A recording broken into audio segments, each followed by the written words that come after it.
ঢাকার ধামরাইয়ে বেশ কয়েকদিন ধরেই দুটি গাছ থেকে টিপটিপ করে পানি ঝরছে। ব্যাধি থেকে মুক্তির আশায় সেই পানির সংগ্রহের জন্য দূর দূরান্ত থেকে অনেকেই ভিড় করছেন, যা নিয়ে তৈরি হয়েছে চাঞ্চল্য। তবে উদ্ভিদ বিজ্ঞানীরা বলছেন বিষয়টি অস্বাভাবিক। তবে গাছ থেকে নিঃসৃত পানি কতটা নিরাপদ নিশ্চিত না হয়ে পান থেকে বিরত থাকার পরামর্শ বিশেষজ্ঞদের।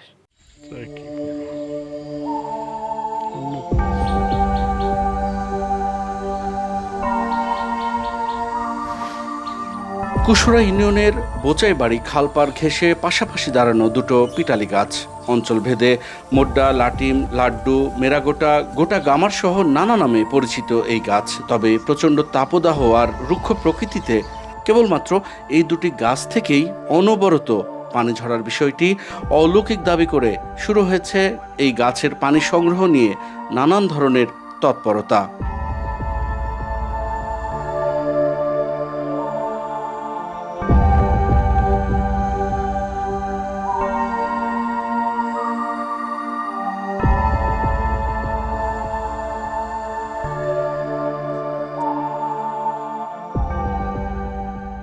আজকে 10 দিন ধরে পানি পড়বা আনছি, সবাই নিচে এখন ভালো মন্দ তারাই জানি। গাছের পানি পড়ার একটা অলৌকিক ঘটনা দেখে এই এলাকাটা মোটামুটি অনেক প্রচলিত হয়ে গেছে, অনেক সুনাম হয়ে গেছে। পানিটা অনেক ঠান্ডা, অনেক মানুষের নিয়ে খাইতে আছে। এখন আমরাও পানি নিয়ে আসছি, কুচি কি সবাই নিয়ে খায়, আমরাও খেয়ে দিয়ে হাল্লাই যদি মাপ করি। পানির উৎস কোথা থেকে পড়ে, কিভাবে পড়ে কেউ বুঝতে পারে না, কেউ জানতেও পারে না।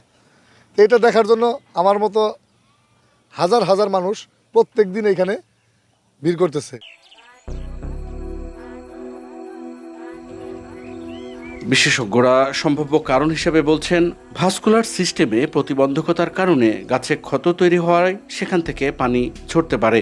তবে একই প্রজাতির অন্য গাছগুলো স্বাভাবিক থাকায় বিষয়টি নিয়ে পরীক্ষার তাগিদেই বিশেষজ্ঞের।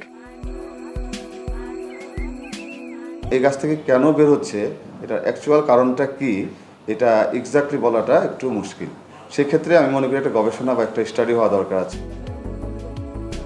হতে পারে কারো কোনো আকাঙ্ক্ষা পূরণ হতে পারে বা স্বাস্থ্য ভালো হতে পারে, কিন্তু এগুলোর আমাদের জানার মতো এটা বৈজ্ঞানিক কোনো ভিত্তি নাই। এই পানিতে অ্যাকচুয়ালি কী কী গুণাগুণ আছে, এই পানিতে ক্ষতিকর কিছু উপাদান আছে কি না, সেটা যাচাই বাছাই ছাড়া, গবেষণা ছাড়া, প্রমাণ হওয়ার আগ পর্যন্ত এই পানিটা পান না করাই ভালো। তবে কুসংস্কার থেকে সাধারণ মানুষদের সচেতন করতে দেখা যায়নি কোনো উদ্যোগ। দিন যাচ্ছে, গাছ দুটি ঘিরে দূর দূরান্ত থেকে আসা দর্শনার্থীর সংখ্যাও বাড়ছে।